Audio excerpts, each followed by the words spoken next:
মাথায় ভাবতে হবে। ভাটা হলেই দেখা যাবে লাল রঙের এক পাথর পাবে। সেই লাল পাথরটাই তো খুঁজে পাওয়া যাচ্ছে না, অথচ মন্ত্রী মশাই খুঁজে পেলেন। আওয়াজটা কোথা থেকে আসছিল? এই গাছের পিঠে এই কোথা থেকে আওয়াজটা আসছিল।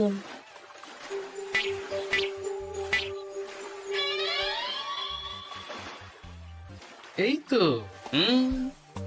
এটাই মনে হয় সেই লাল পাথর। একটু নাড়িয়ে চাড়িয়ে দেখি তো কিছু হয় কিনা।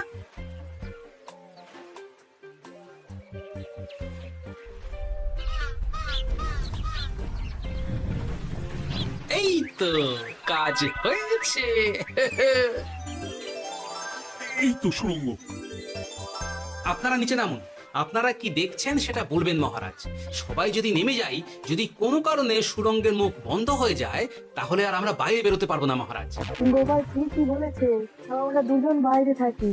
মহারাজ, আর একটা কথা, কোনো ঘন্টায় হাত দেবেন না, মনে আছে তো?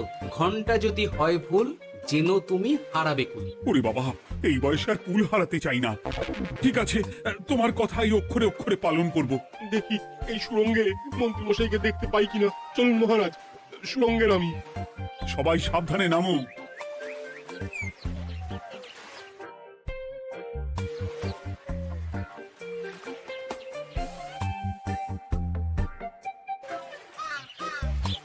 মহারাজ, ওখানে কি কি দেখতে পাচ্ছেন? ওখানে কি মন্ত্রী মশাই আছেন? না গোপাল, মন্ত্রীকে এখনো দেখতে পাইনি। শুধু আমি এখানে অজস্র পাথর দেখতে পাচ্ছি। পাথরে পাথরে ছয়লা, ছোট বড় অজস্র। পাথরগুলো বড় অদ্ভুত, কিরকম কিরকম মানুষ মানুষ গড়ন।